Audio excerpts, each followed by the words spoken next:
engaged with issues of women's labor, informality, exploitation, and the impact of globalization in India's one of India's most marginalized industries.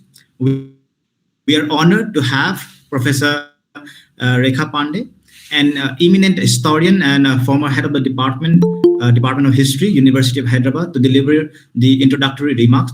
The discussion will be coordinated by Dr. Vikas Kumar, who is the president of Indian Research Scholars Association, and enriched by insightful panel discussion with Professor Vibhuti Patil and Dr. Sheila Suryanarayanan, both renowned scholars in the field of gender, labor, and developmental studies. We sincerely thank all the conveners and co-conveners and members of Indian Research Scholars Association for their effort in organizing this academic program.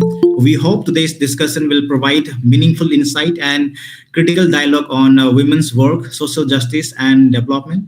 Once again, a warm welcome to everyone, and thank you for joining us. Moving on, I would now like to invite Dr. Vikas Kumar, coordinator and president of Indian Research Scholars Association, to kindly give the welcome address. Sure. Thank you so much, my friend Dr. Lokpa, for giving me this opportunity. So, first of all, I would like to welcome the author of the book, Professor Rekha Pandey, madam. Really, it is an excellent book on the field of the academics, on the title of the Women's Work in the Unorganized Sector, Issues of Exploitations and Globalization in the BD Industry.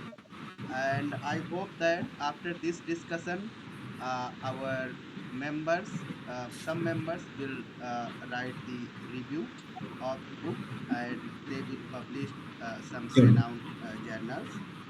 So, on the behalf of the Indian Research Scholars Association and on behalf of me, I would like to congratulate to Professor Rekha Pandey, madam, and I would like to welcome also to her. I would like to welcome to Professor Vibhuti Patel, madam.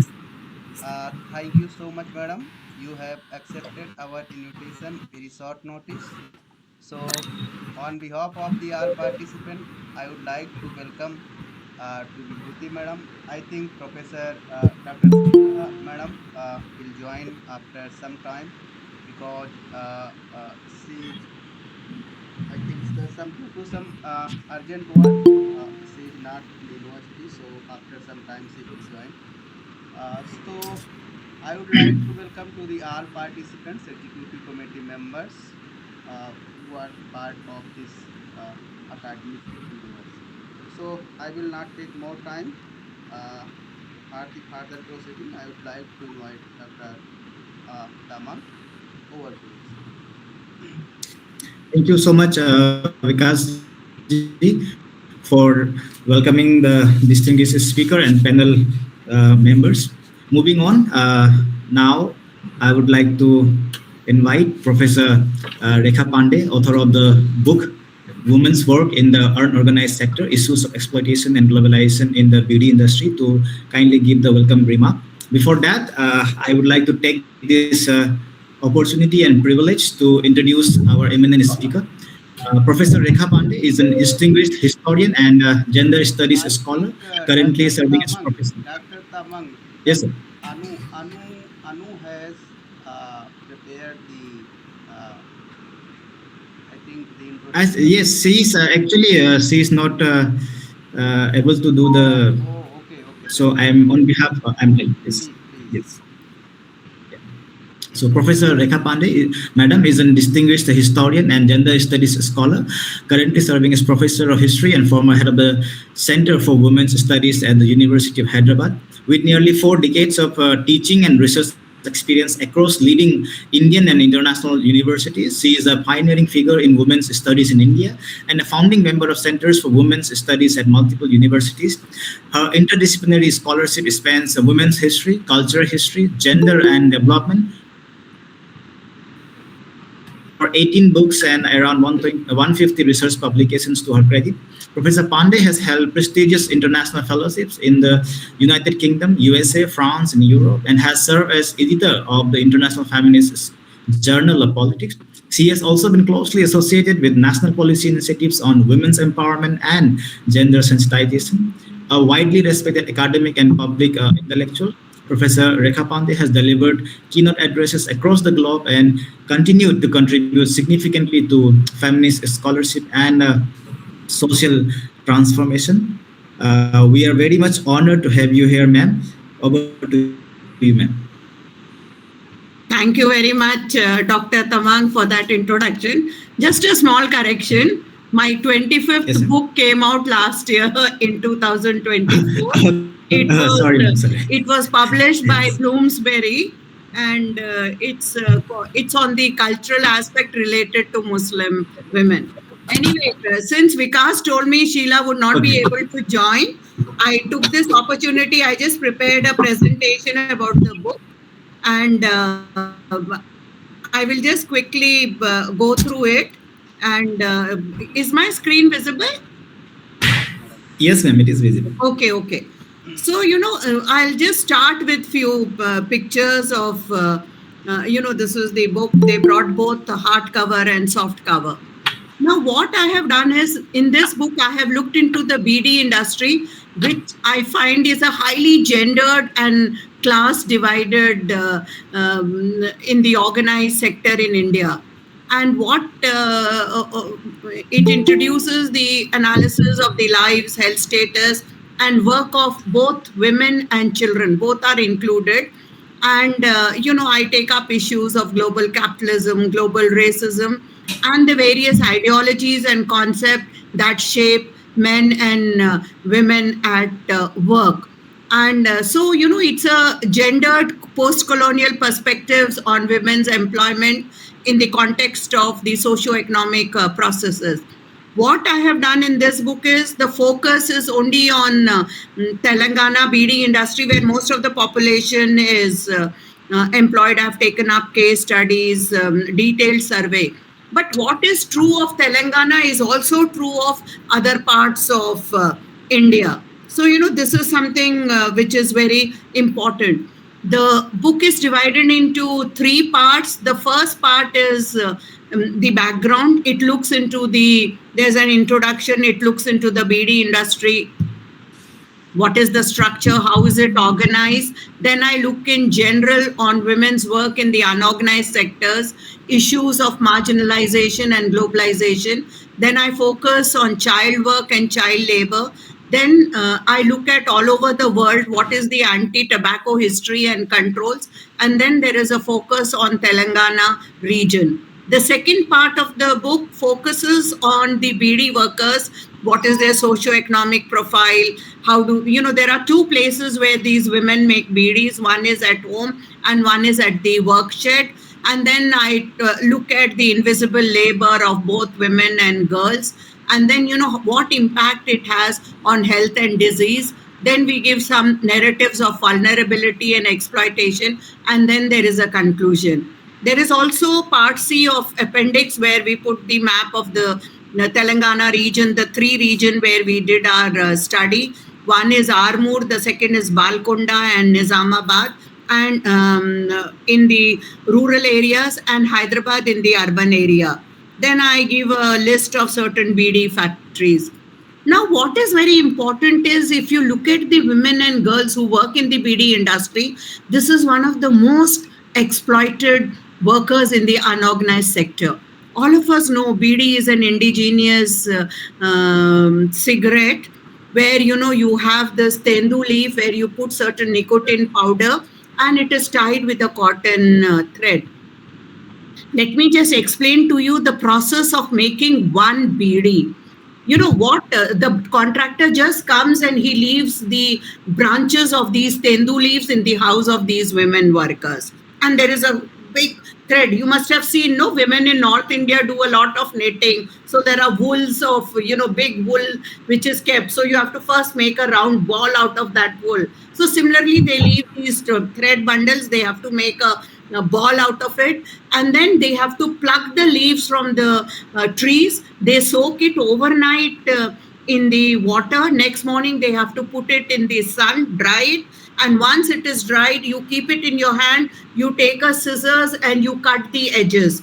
Then you put little nicotine powder, you have to fold that beedi, turn the edges and tie it with the thread. Imagine, this is the labor for making one beedi. And for when I started my work, in the late 90s, early 2000, for making 1,000 beedis, women were paid 42 rupees. And even, 2024, for making 1,000 beedis, they are paid 101 rupees. So you can very well imagine the labor, the exploitation which takes place. But many of these women come from very disadvantaged sections of society. They do not have enough work, so beedi making becomes the only option. Now, what is very interesting with the advent of globalization, these women are at the crossroad. On one hand, there is so much of an awareness related to health. You have so many advertisement, World Health Organization, they are all against tobacco, against smoking. They are all asking for these products to be banned. And on the other hand, so there is very little work. But then, since whatever little work is available, this is their livelihood. So how do these women deal with these two aspects? And they work here on a piece rate basis. Most of them are home-based female workers with very low income. And they hardly get a status of a worker. And it is, since the work is done at home, even the girls become an easy prey. And many of the girls drop out of school. They are involved in beedi making. They also help in household chores. The women also have to manage all the household chores. And we find that this is regarded as women's work. I'll give you an example. In Nizamabad, I was there. There was a family which had 3 boys. Some, 2 of the boys had done high school and then dropped out. One boy had done inter. The father was an auto driver, but he would drink a lot.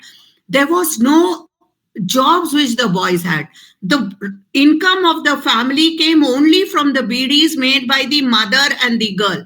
So I just, once when I was talking to this family, I asked this boy, I said, आप लोग क्यों नहीं इनकी मदद करते हैं? जब आप लोग भी बीड़ी बनाएंगे तो उसमें कितना ज्यादा आपको इनकम होगा? तो he is looking at me and he saying, madam आप क्या बात करते? ये तो औरतों के काम होते. So, they have this notion of what is women's work, what is men's work. The boys and men are involved in taking the beedis to the contractor, getting the money from them. Even in the factories, they are involved in factories, in packaging, sending, transfers, etc. But making beedis is only a women and girls' work. So all of us know, if you look at the periodical labor service, female participation has increased. More women are now increasing in the unorganized sector. Even if you look at it, though there is a slight decline in urban areas. But still, the number keeps on increasing and women by and large become invisible. If you look at India, tobacco cultivation and processing involves more than 30 million people. Most of these women come from, agricultural families. They are agricultural laborers. Then you have beedi rollers, you have tendu leaf pickers. All of them are in rural areas. And this is one of the worst sweated industry. In fact, as a historian, I'm also interested in looking at document. I have looked at some of the records of the British period. And you'll be surprised to know that not much change has come in their living conditions. You have documents where it talks about such a dark, dingy room. The smell is too much. One would get a headache. And exactly the same kind of conditions prevail even today. I've already explained that, beedi is the tendu leaves which are rolled with tobacco dust. And then 90% of the women who are involved in this industry collect raw material and provide the beedis to the contractors. It generally takes a woman 8 to 10 hours to roll about 800 beedis because, they have also to mix their domestic work. Many of them have small children. They have to take care of the small children, feed them. And therefore, it is a work which goes on continuously between their household work, taking care of the children. And we find that tobacco consumption is increasing in India. Another very interesting thing is, if you look at the statistics of WHO, in November 2023, 8 million people died from use of tobacco. And it is the fifth highest, substance which leads to death and disability. So there have been a lot of global audit tobacco surveys, especially conducted in 2016-17, which says that smokeless BD has increased to 21.38%. And many of them regard cigarettes to be responsible for these deaths. These are old papers. But what is very interesting, this was something which was published in the local paper, Deccan Chronicle. Marlboro, Camel, Rothman make way for BDs. Since cigarettes are very much controlled, but BD is seen by the young population as something very hip. They think it is very indigenous. It is not as harmful as the cigarette. So many youngsters go to smoking BDs, and these are the deaths which occur in India. So definitely, this industry works, takes advantage of this, but it is a very unorganized sector where most of the girls and women who are doing this are invisible. Boys are not involved in it. It is a putting out system through the middlemen, and they are paid piece rate basis. This is the map of Telangana where we had our 3 locations. Now, let me tell you a little about Tendu leaf, which is used for making BDs. The Karimnagar region in Nizamabad is the key area where you have BD production. This is an area which is surrounded by the forest areas of Manthani, which is a major source of Tendu leaf. And therefore, you have all these factories which are around this region. And the Tendu leaves are based, you categorize the leaves based on their flavor, flexibility. They do not decay so easily. And they have this capacity to retain fire, which are very important in BD making. And BDs are divided based on their size, thickness, texture, and the relative thickness of the midrib of that leaf. So, selection of the Tendu leaf is also very important. In fact, most of the collection of Tendu leaf takes place between April and May. So obviously, this is a period where most of the work takes place. And the other periods are very lean period, and most of these women go back into agriculture. Now, government estimates that there are 4.5 million women who are involved. But the trade unions claim that there are 7 to 8 million workers. What is very interesting is this industry is dominated by SCs, STs, OBCs, and there is a lot of exploitation. Yet, in spite of all this income is very important to the women. Now, what happens? There is a principal employer who operates through a number of firms. Each firm or a branch of that factory has a certain geographical areas. And in that areas, they employ a number of contractors who get these BDs rolled by the workers. And then the contractor just comes, dumps the raw material in the house of these women, and he collects the finished products. So it is for making 800 grams of Tendu leaves, the contractor gives 350 grams of tobacco. And it is believed that, this is enough for making 1,000 BDs. But again, there is another problem, because many times the contractors will weigh less. They never get 350 grams. So if it is less and they are not able to make 1,000 BDs, if they fill in less, then the BDs get rejected. What the final, the person in the factory does, out of a bundle of 1,000, he'll just pick up 1 or 2 BDs. And if they are not up to the mark, he will reject the whole lot. So all the efforts of these women and girls goes to waste. And therefore, what these women do, they even buy privately the tobacco to fill in of these to fill in these BDs. Now, our basic object in doing this study was to examine the position of these women, look at their socioeconomic background, their literacy level, what it was, their health status, examine their role, and suggest certain methods. Our methodology was that first we collected a lot of secondary information based on web sources, others on the BD industry, and then we decided on different mandals, and then we finalized the mandals, and in the third stage we developed a questionnaire. And since many of these women are either Urdu speaking or Telugu speaking, we translated the questionnaire into these two languages. We had English, Urdu, and Telugu, and then we collected our data. Besides, the limitation of a formal questionnaire, we also had interviews, field observation, and participant observation method, which helped us a lot. And then we made our suggestions. So since our data was collected, our sample consisted of 665 households where we had 665 women, 375 children. So a total sample of 40. We tried to keep a balance between the urban sample, which was 40%, and a rural sample, 60%. See, Hyderabad, most of the women come in the urban areas. Any child working in this industry between 5 to 14 was considered as a child labor. So this is a detailed about our family size, about our sample, and the different areas where we collected. So 665 children, 375 we had total women, and total sample was 1040. Now, we looked at the household, we looked at what was their work, the child worker. Now, it's not that easy to collect data on this. You will be surprised to know that 1 or 2 months we just sat there without getting any data.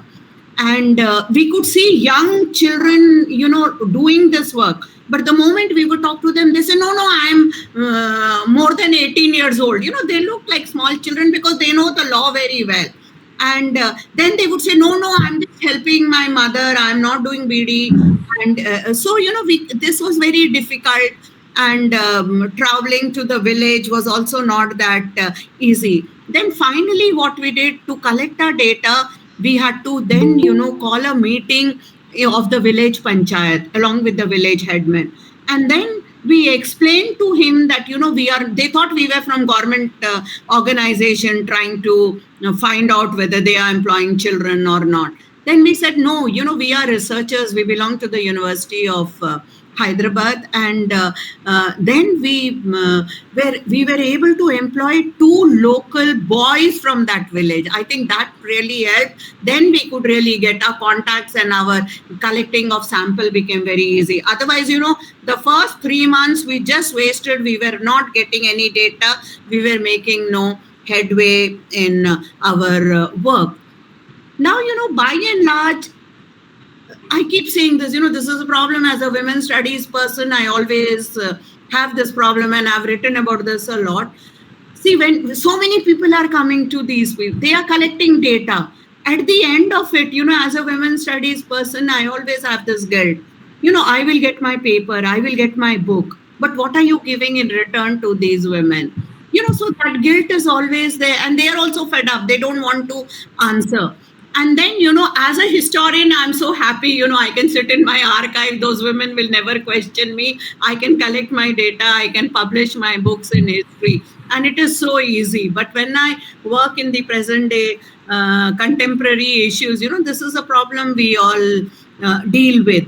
And they work at such a pace, when the factories were closed, we had to keep a watch over it. Then we could really talk to these women. We could go interview school-going children at night. And many times there was no power connection in these villages. So many times we carried out our work through, torch lights.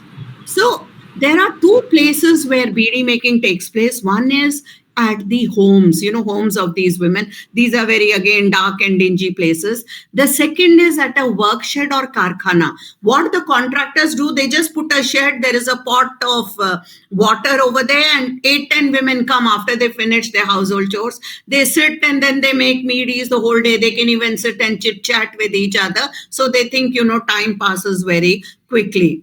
And what is very interesting is the labor of the girl is totally invisible, and they do not, many of the girls whom we spoke to, we asked them if it will really help them. Will their marriage prospects increase if they are involved in BD making? And, they were not very positive about it. If you look at the history of smoking, we find that, this is something which emerges from South America, Mesoamerica, and they were the ones who discovered tobacco initially. When the settlers came, they spread it into Europe. And then you have a lot of these, they would exchange a lot of tobacco wrapped in sackcloth. And we find, there were a lot of rituals like pipe ritual, sometimes religious purposes. When they were signing legal document, they would share a lot of tobacco.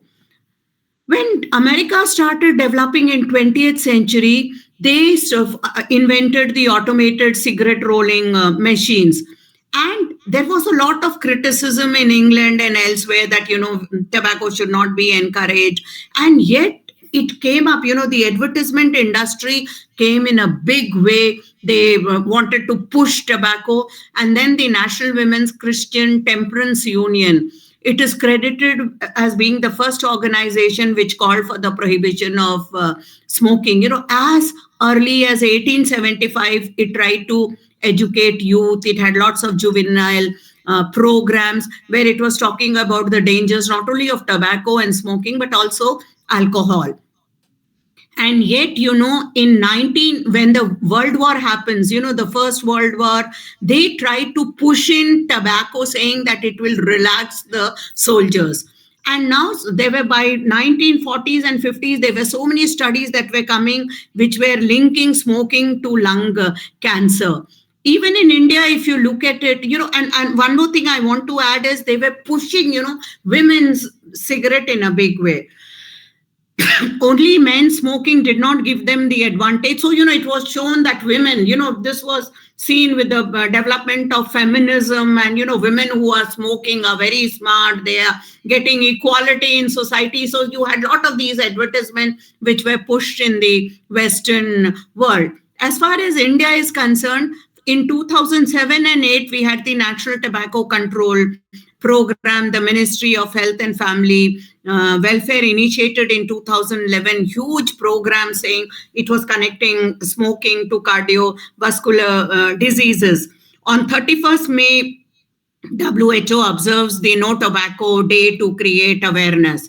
So, this was something which I was saying, that how they were pushing women and cigarette. In spite of all that, women became a very easy target and a very important sign of talking. They were showing as if smoking is a harbinger of equality between men and women, because women can also enjoy the same vulgar habits as that of men. Now, anyway, let me just quickly go over my study. Most of the families migrated to the region about 15 years back, 53.2%. Many of the fathers were between the age of 31 and 35, and women between the age of 26 and 30.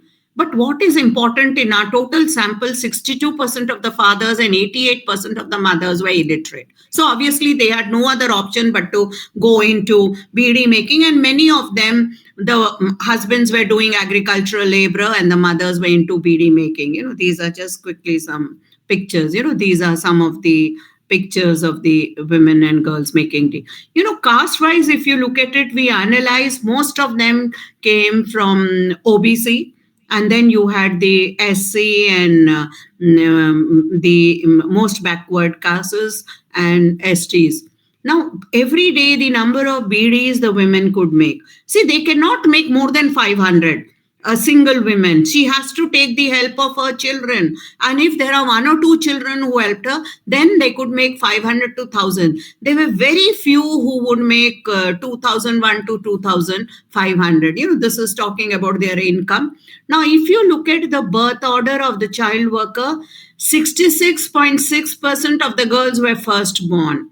So, obviously, many of them were helping in the household. They were also involved in beedi making, and 10.7% of them were dropouts from school, though 65.8% were going to school, and about 22.8% had never been to school. Boys were making beedis only if they were less than 10 years old. And others, like I already mentioned, they were working in factories, they were involved in packaging and transport. So then, these are the number of beedis, their contribution. Now, what is very interesting, we talk about occupational health hazard. And you have, it talks about the Occupational Safety and Health Administration describes 5 categories of occupational hazards. Physical safety hazard, chemical hazard, biological hazard, physical hazard, and agronomic risk factors. And definitely, making beedis is an occupational health hazard because they are exposed to tobacco, nicotine, dust, and a lot of these get absorbed into their skin, into their nasopharyngeal root, and it endangers their health. But what is very interesting is when we spoke to many of our participants, they never felt that, beedi leads to some, health aspect. See, all of them had yellow skin, there was peeling, there was discoloration, there was a lot of burning and itching of the eyes. But then they felt that, these are normal, that they don't call it as a health risk. To them, health was something if you from severe fever, if you have bronchitis, if you are laid in bed and you cannot do anything, that is their understanding of health. And these other things, are very routine with which they can deal. See, what is very interesting, this is the industry where, a woman is surrounded by all males around her. Most of the smokers are men, the contractor is a male, the factory owner is a male, and only the women who's sitting in a very dim, small enclosed closure is a woman who's making beedis. And she is suffering health hazards and health problems, not because she's smoking those beedis, but because she's making them. The making is very important for a livelihood, and yet, it leads to a lot. And many of them were malnourished, women had signs of anemia. Obviously, the environment is bad.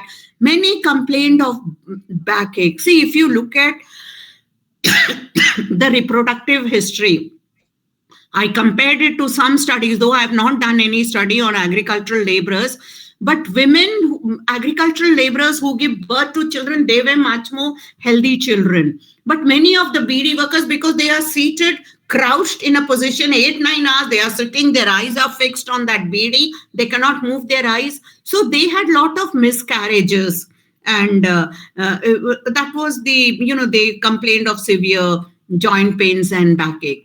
And the proximities, many a times, they were so involved in making beedi. If the child is 1 month old, 2 month old, immediately, they just take out their breast and they make the child feed without realizing that they have nicotine powder in their hands and, it will go to the child. So, they face severe financial constraint during early 2 months of breastfeeding, and they are waiting for the time when they will get back into beedi making. And they are ignorant about, there's a lot of a lack of awareness, how they can, how they should feed the children, how, they regarded fruit juices as cold products, they have to be avoided, and they did not observe any hygiene. The whole work environment where there is odor, wet leaf, tobacco, lack of ventilation, it adds to the unhealthy work environment. After some years, the work becomes monotonous and women cannot take their eyes off. It also has a lot of toll on their eyes because they have to continuously look at how much nicotine powder they are adding into that. And the dust, they keep absorbing that dust. It enters into their respiratory, circulatory, and reproductive system. They complain a lot of conjunctivitis, rhinitis, mucus, dryness.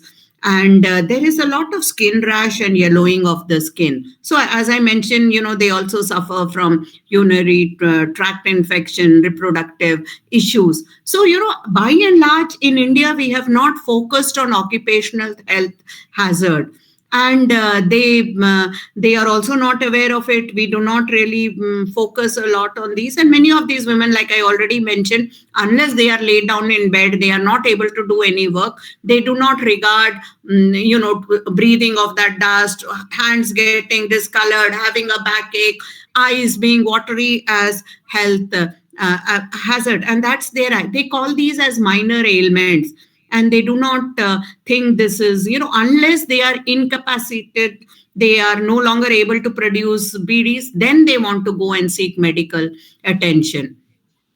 So, I talk about how the BD makers are exploited. This exploitation is rooted in class, caste, and sexist nature of society. As I already mentioned, they are living in a male-dominated society where the manufacturer, the contractor, the consumer of the product are all male, and only the actual worker is female. They are also performing domestic tasks, and they work for more than 14, 15 hours for a pittance. And many of these values are passed on to their daughters. How do we intervene? Many of the women are not in bedi making out of choice, but since it is available, they go into it. It's a very complex situation, and no single action can help. We have to really bring in education and awareness.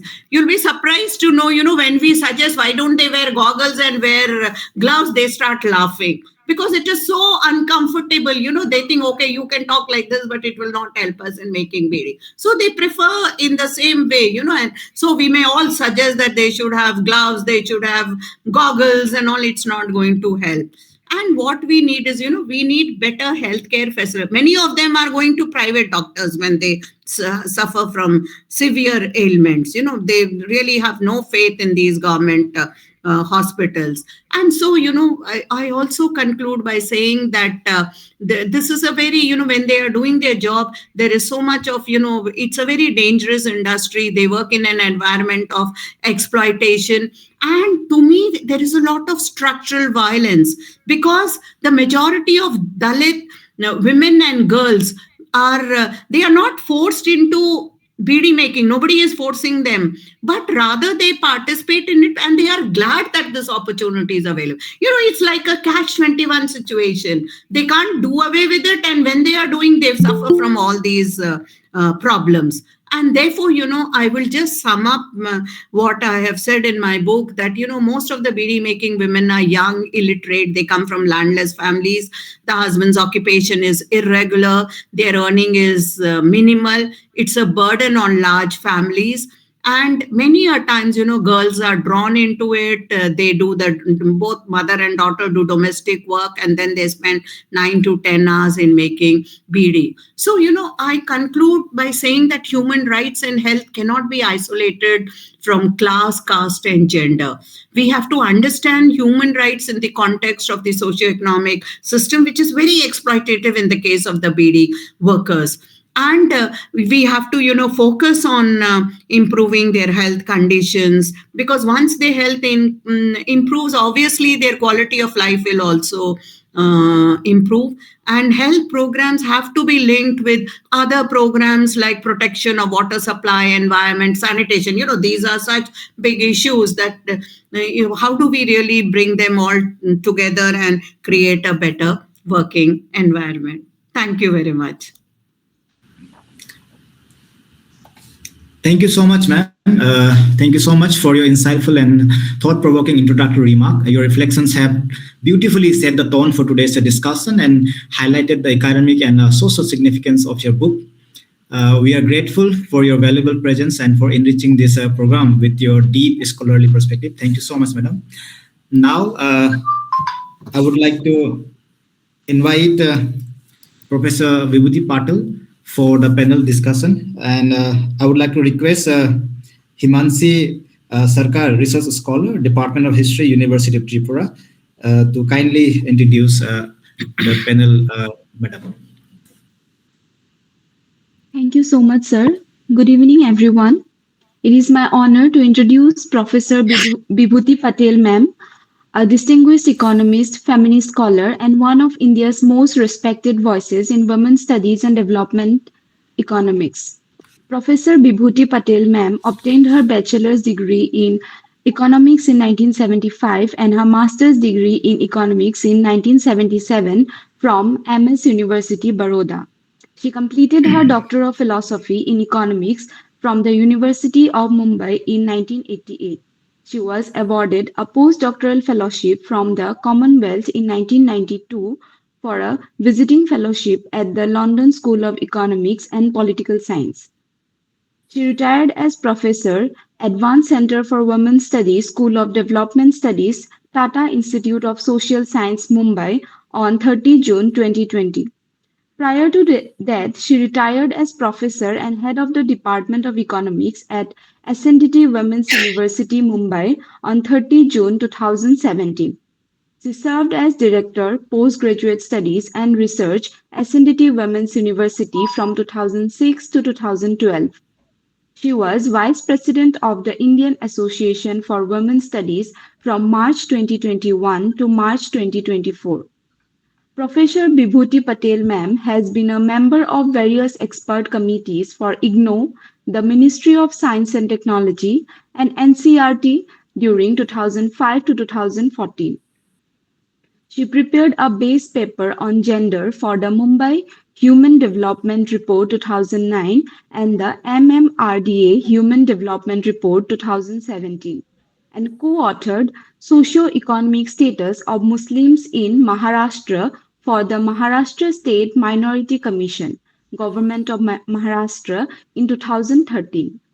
Currently, she is a governing board member of Women Power Connect Delhi, the Indian Council of Basic Education, Anusandhan Trust, VACHA, Women's Research and Action Group, the Institute of Community Organization and Research, and Population First in Mumbai, as well as OLAK, a space for women in Vadodara, Gujarat. She has authored Women's Challenge of New Millennium, co-authored Reaching for Half the Sky, Indian Women Change and Challenge, and Status Report for ICSSR, Critical Evaluation of Women's Studies Research during 1947 to 1988. She is the co-editor of a series of 15 volumes titled Empowering Women Worldwide and a book published by Springer, Gendered Inequalities in Paid and Unpaid Work of Women in India. She has edited 2 books, namely Discourse on Women and Empowerment and Girls and Girlhood at the Threshold of Youth and Gender. She has co-edited a book published at Springer, Gendered Inequalities in Paid and Unpaid Work of Women in India. Over the last 45 years, she has conducted research on women's work participation, human rights, development economics, the women's rights movement, gender and climate change, and the economics of social infrastructure with a focus on issues of intersectionality, where gender, human development, and social justice meet. Thank you.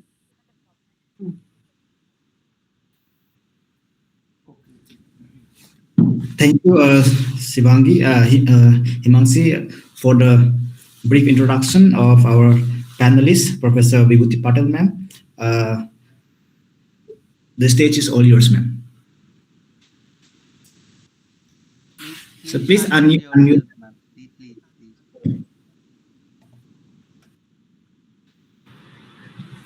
Yeah, good evening, Dr. Professor Rekha Pandey, and thank you, Professor Dr. Lokpat Tebang and Vikash Kumarji and the Research Institute, which has organized this online book discussion.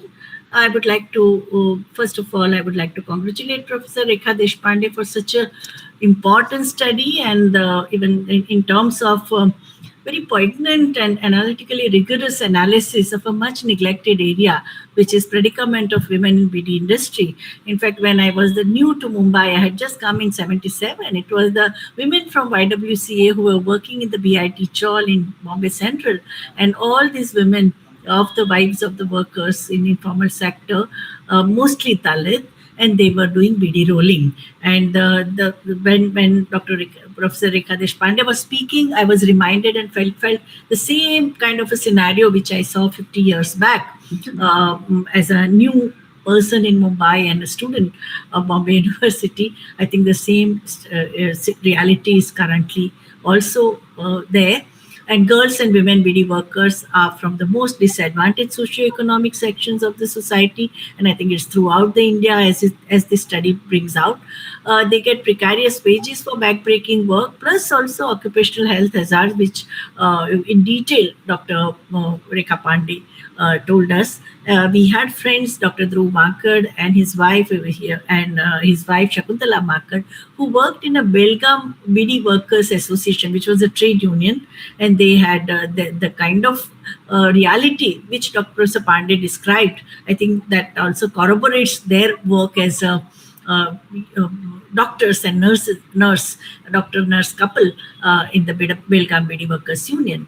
Now, how women are invisibilized and non-recognized as workers and remain caught in the dead and monotonous work. That's what this research brings out. And that is why you don't even get any kind of a welfare intervention which the government has.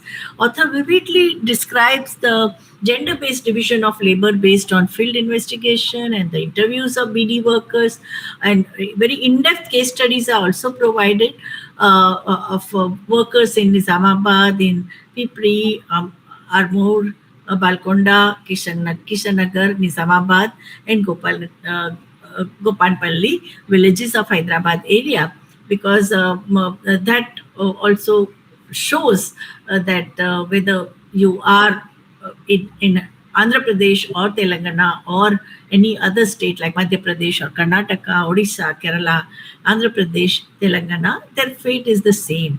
The book also says there are 5 million workers. That means 50 lakhs BD workers, of whom 90% are women and girls.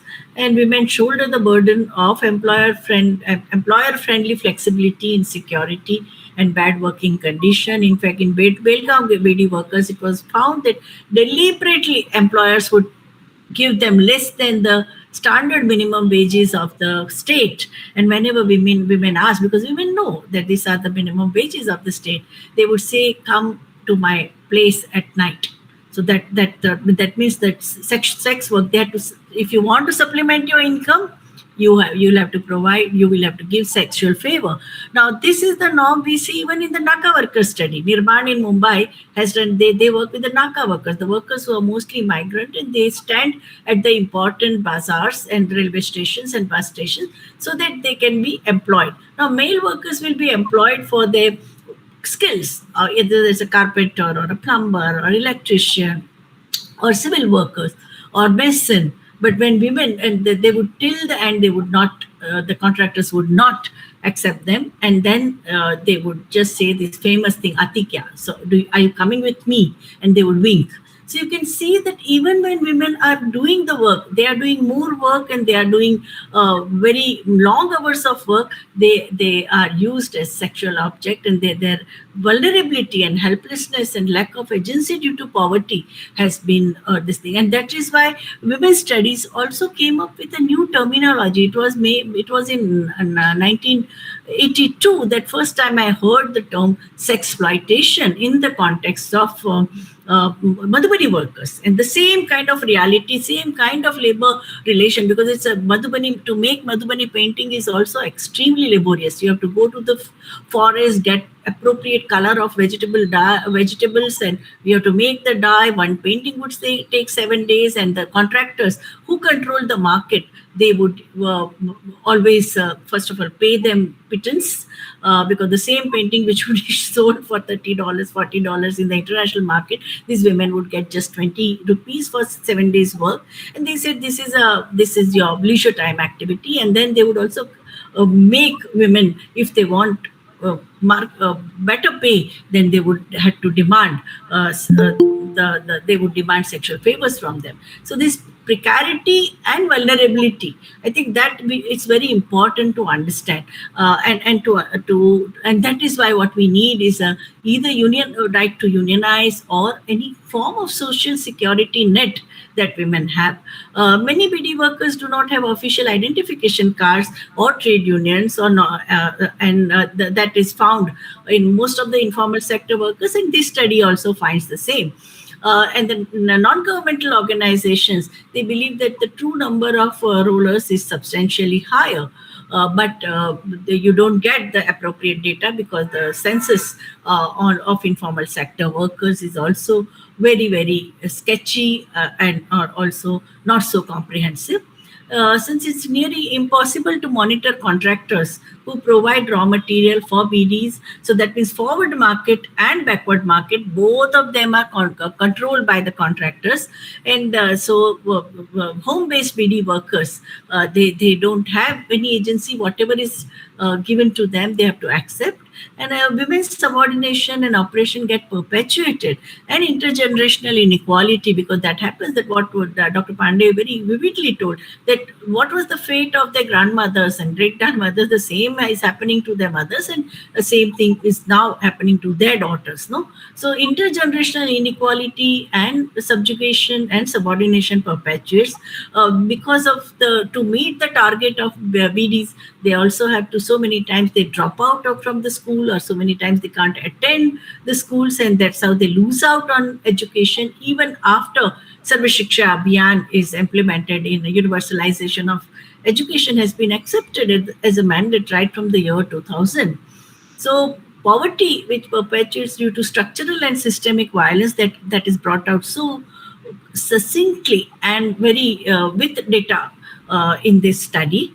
And the human rights of the which are intersecting with the class, caste, and gender, that also they have provided the adequate data both at a macro level and also meso and micro level.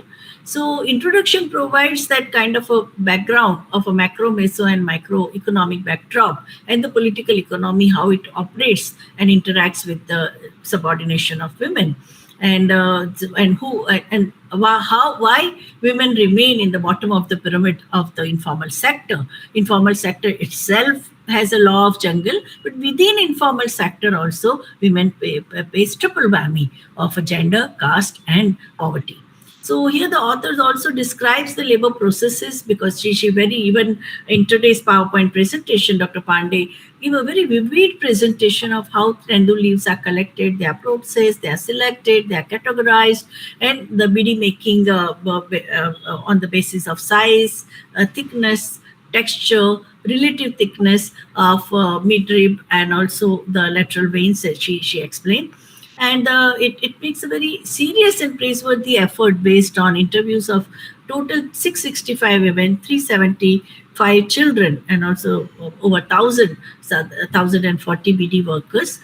So I think that has come out in her, that is very effectively projected in the PowerPoint presentations. So what we see is that the study shows that around 65% of people in all four areas in the profession, they have been in the profession for 15 years, and still their quality of life has not improved. They are the sole earners. And the data related to family being involved in BD making and family occupation, which was before family making, also shows and signifies their precarity. A very important feature of BD making in Nizamabad district, where women are working in the workshade, there they sit together and make BDs. I think we saw the photographs also, and they tell a lot about the work organization and the smell and the different types of respiratory tract problems, reproductive health issues. That shows that large number of these workshades in these three places of the study, where the mother would be present one time and daughter would be present other. So daughter replacing mother for their work, that is there. When Bombay Commissioner of Police, they had a they came up with Operation Help in collaboration with the local feminist organizations. I was also a member of it. And so many child sex workers who were liberated, many of them, because while doing one-to-one counseling, they were earlier in their, before they were captured by the procurer and pimps, they were doing BD working. So even when we started the literacy mission, the child would say, no, Didi, I don't want to study. I can make, you tell me, I can make 500 BDs in a day. So this is the kind of situation that how even traffickers are prying on this women and girls vulnerability. So the interviews of mothers and daughters that bring out so many important dimensions of invisibility of girl child workers, not having legal status in the labor in the eyes of the labor ministry. That also is a very major impediment. Anything can happen. What does it? What the illness or accident or any kind of a very life-threatening situation, in that also you would not get any support. So if BD making, when the study also says that when the respondents were asked that BD making led to any disease, and they said most of them, they said that no, they did not connect it. I think that is a very, that means public awareness becomes so important. At one level, you have cancer hospitals continuously coming up with the PowerPoint presentation, short videos. They are showing them before the theater that how tobacco is causing extremely painful illnesses due to cancer or due to laceration or due to inflammation in the mouth and all. So that is targeting the consumer, but nobody has focused on those who are involved in the labor processes. So I think that's why the unionization, except for Belgaum BD Workers Union, I did not come, and that too because they are the family friends, we knew about it. But this is even the central trade union movement has also neglected this area. The way Safai Karmacharis or some of the stigmatized sectors have been neglected even by the central trade unions. So I think BD workers' plight also compounds because they don't have any collective bargaining power, no? And they are also isolated and atomized. So it was interesting to note that when the scholars or the investigators of this study, they asked questions to the child workers.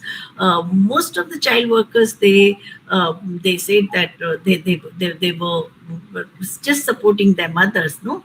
And the study also brings out the question of malnourishment of the BD workers and the various types of impact, a harmful impact, occupationally hazardous impact on eyes, getting conjunctivitis, rhinitis, mucus dryness, bronchitis, and that is the various other forms of vulnerability which perpetuates exploitation. So daughters of the mothers frequently skip school to assist their mothers. That is another very major concern we have, because Beti Padhao, Beti Bachao, that has been the slogan of the government. And what are we doing in terms of bachawing or saving these girls from this kind of a hazardous situation? So education and awareness will lead to increased demand for better working condition, higher wages, and more welfare measures. That is what the study concludes. But for that also, this kind of discussions have to be there, because now labor economics has become a stepchild. Sociology of labor, very few people are there, and historians also, you can just count them, no, on your fingertip. So I think we have to motivate more and more research scholars and teachers and to take up such difficult areas and the gray areas on which not much light is being shed.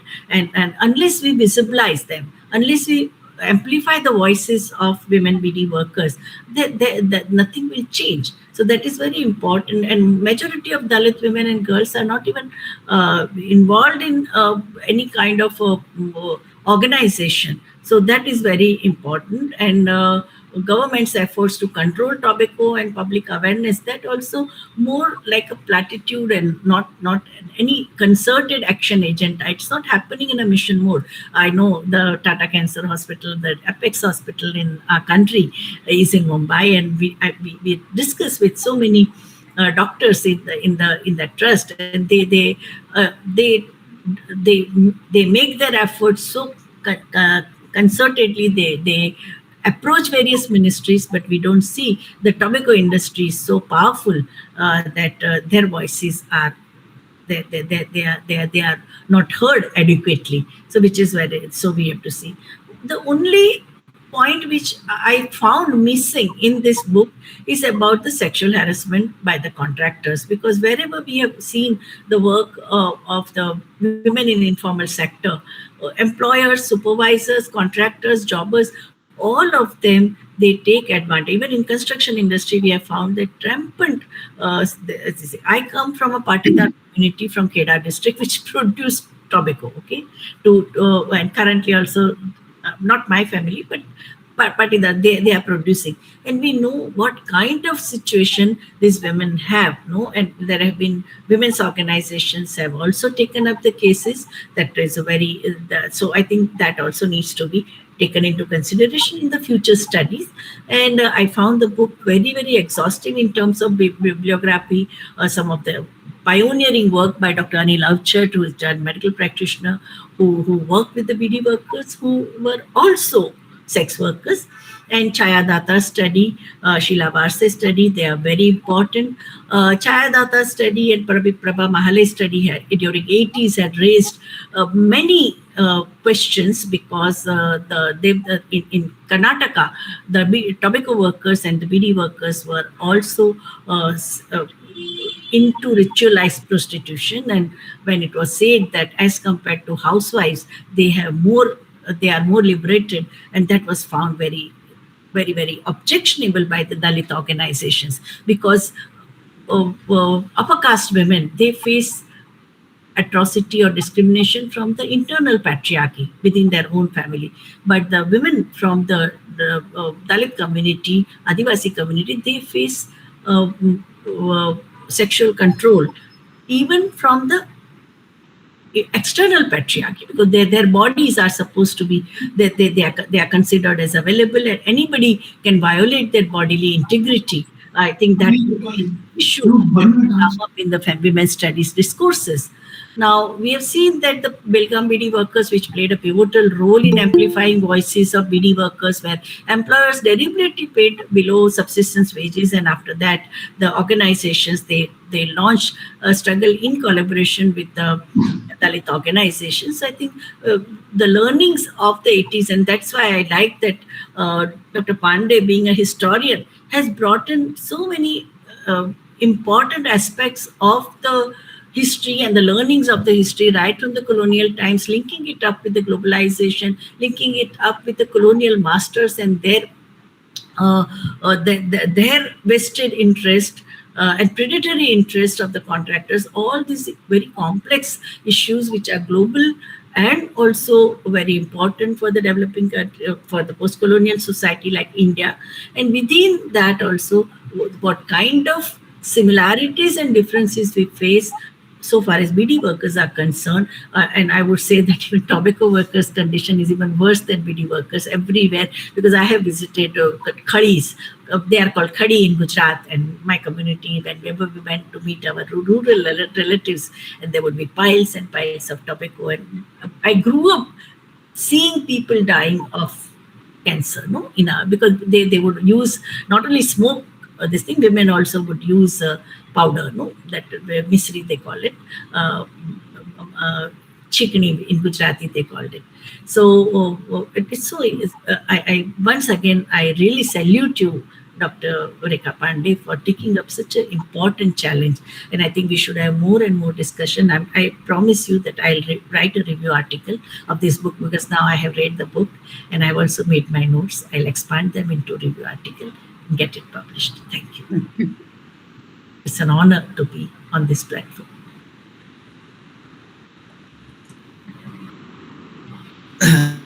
Thank you. Thank you, Professor Vibhuti Patil, ma'am, for your wonderful and enriching to the panel discuss women's work, gendered labor, and the political economy of the unorganized sector add immense value to our understanding of the book. Your long-standing engagement with issues of gender, development, and social justice has greatly strengthened today's discussion. We are grateful to you for sharing your expertise and for making this session intellectually stimulating and meaningful. Thank you so much, ma'am. We are very sorry to inform Dr. Sheila Suryanarayanan, madam, could not join us today due to some unavoidable circumstances. So now I would like to invite our participants for the interactive session. If the participants have any question or they want any, they have any feedback, they can share. Anyone? Nice choice.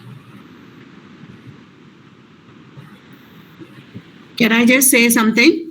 I really want to thank Vibhuti Patel for that wonderful analysis that she has done. And I think you should in fact write a book on Maharashtra. You know, she has so much information on that. And I think she made the discussion very rich by bringing so many examples from Maharashtra. And like I said in the beginning, you know, my study may be in Telangana, but it is true for all over India.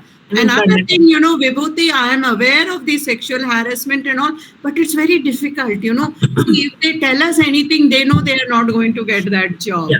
So unless, you know, you have, as a historian, unless I have concrete document, it becomes very difficult. I agree with you. There is, you know, and I know for a fact that they are exploited. They are exploited not only economically by being given less, you know, that powder, tobacco powder. They are exploited in so many ways when their BDs are rejected. There is a lot of sexual harassment, but how do you prove it? You know, as a feminist scholar, you know. Yeah, no, because the union had taken up the issues, and that's why they could do it. And the Dalit, they had a backing of the Dalit organizations, Definitely. who were also very Dalit Panther at support. But thank you very much for that wonderful analysis. So much patriarchal control over sexuality, fertility, and labor. So fertility and labor you have brought.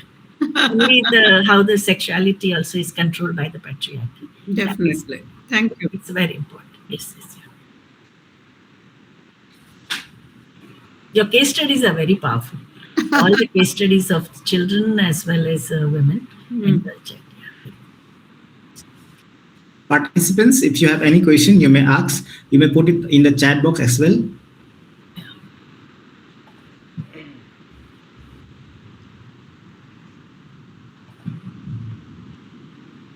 So I just have a question about, did they try to unionize in Andhra?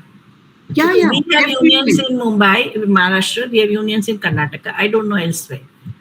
In Gujarat, literary people have written, like Joseph Mekwan, who was a renowned literature, the first Dalit literature recognized by the Sahitya Academy. No? So that he wrote extensively because his mother was a tobacco worker.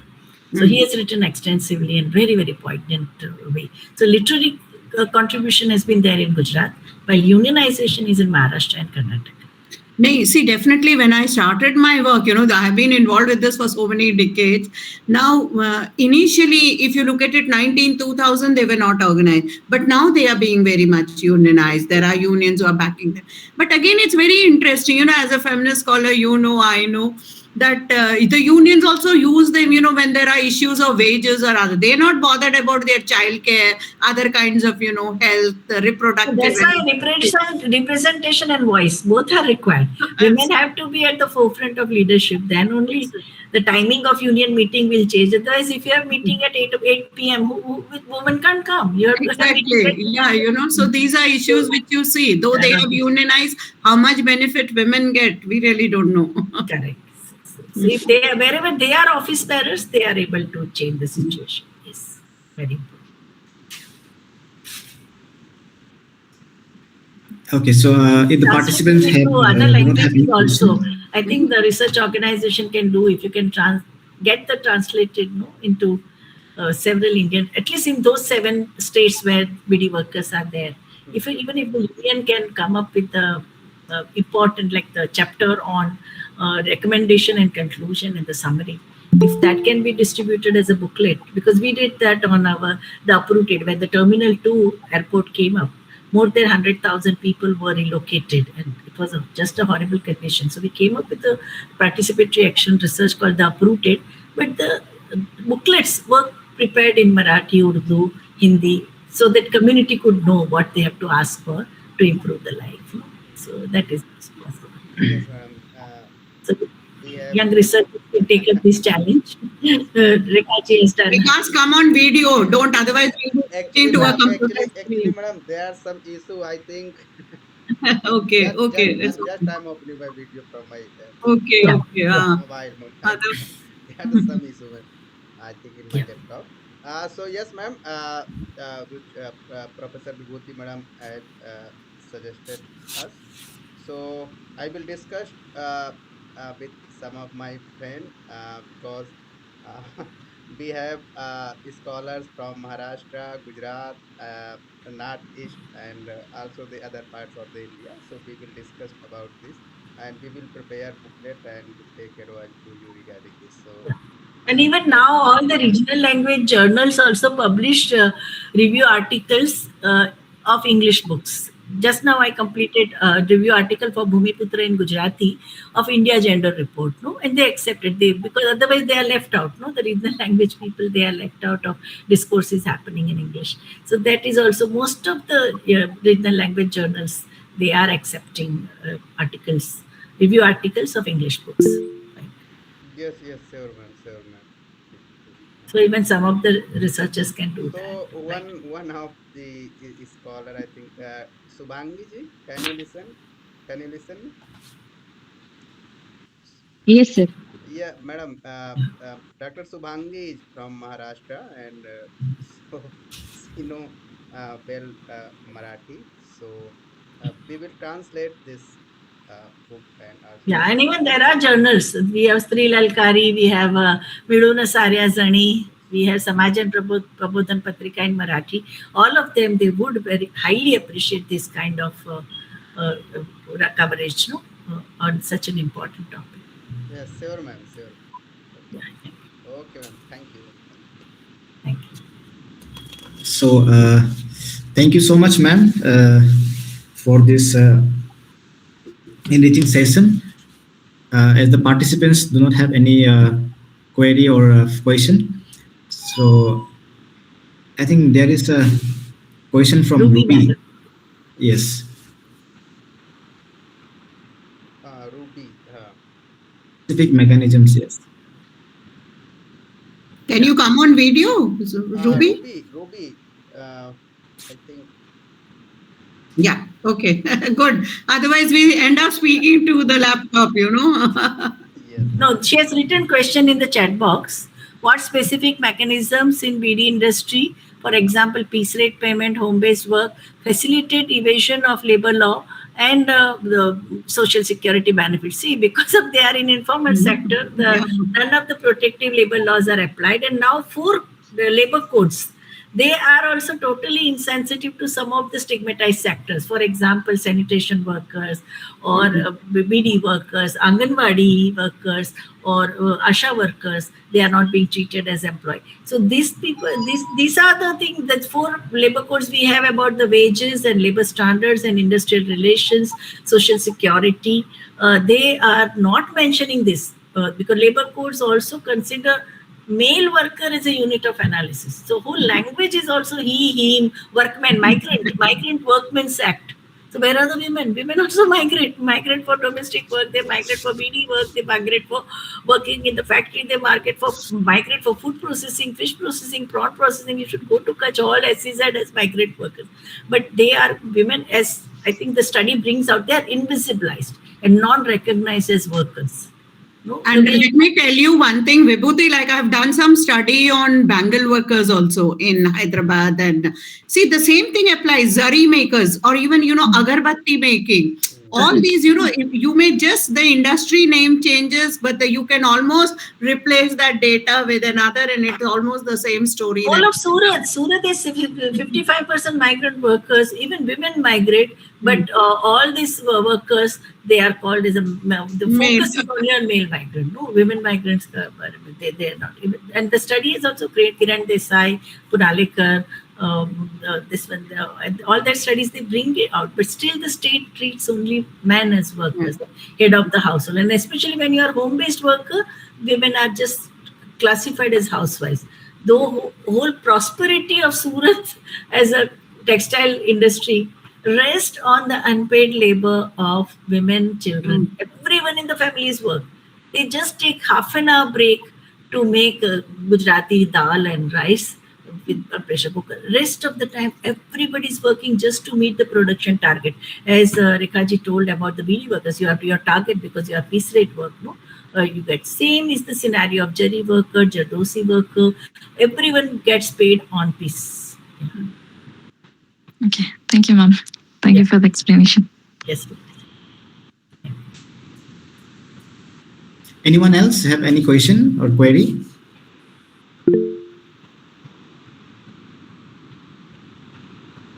Okay, so if the participants do not have any question or query, then I would like to invite Dr. Vikas Kumar to kindly conclude the session by giving the formal vote of thanks. Thank you so much, Dr. Tamang. I think the formal vote of thanks, because we will invite again and again to Professor Rekha Pandey Madam and also to Professor Vibhuti Patel Madam. So, on the behalf of all participants, I would like to thanks to Professor Rekha Pandey Madam and Vibhuti Patel Madam, and I hope that when we will invite again, so we both will accept our request and will deliver your lecture. So thank you so much, madam. Thank you. Thank you very much, Vikas. And I just want to say one thing, Yes. I think Vibhuti will also agree with me. Now, research is generally a dying area. Correct. Because if you look at it, when we started our career, I'm talking about the early 70s and 80s, we didn't even have Xerox machines at that time. We had to go to the library, pick up a book, make notes and return it. Then you had one kind of a, the typewriter which came in. We use such research cards. And it was so expensive to even, get a Xerox done one page. Then slowly we saw the advent of, computer changes. And now, you can download 1001 thing. But how much time are we really spending on reading? So I'm very happy that people like you are taking this initiative. You brought in so many scholars. I could see more than 20, 21 scholars coming together and have this kind of a discussion. Any book which you pick up, I think it will have some kind of an impact and it will definitely strengthen our research. See, one of the weak areas in our education system, especially social sciences, we are not able to match with the sciences who reach an international level. But in social sciences, this is a big drawback. And I really want to thank you both, Vikas and Tamang, as young scholars, you are taking so much interest, bringing together, it's no joke. I know how many times Vikas rang me up. I was in the US, I kept postponing and giving him a date was so difficult. He must have got very angry with me, but somehow, I don't know how things happened that it never materialized, and he's been pursuing me for a year and finally we could do it. So once again, congratulations, I think both on my behalf and Vibhuti, Tamang and Vikas for this wonderful initiative and getting so many young scholars together. No, and I would just like to tell the young scholars that what emerges in the major lesson of this study is that there is no shortcut to field work.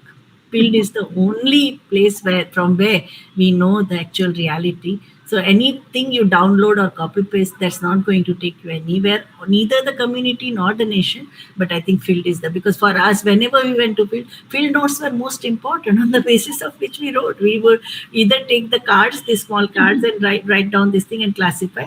And at night before going to bed, we would, howsoever tired we were in the field, we would just jot down what all we saw and what all we do. So I think that legacy has to continue. Mm-hmm. That's why your case studies are so robust and so poignant. No, you can just see it in front of you what's they are experiencing. Very Thank you. Thank you, ma'am. Thank you. Thank you, ma'am. Thank you so much. Hmm.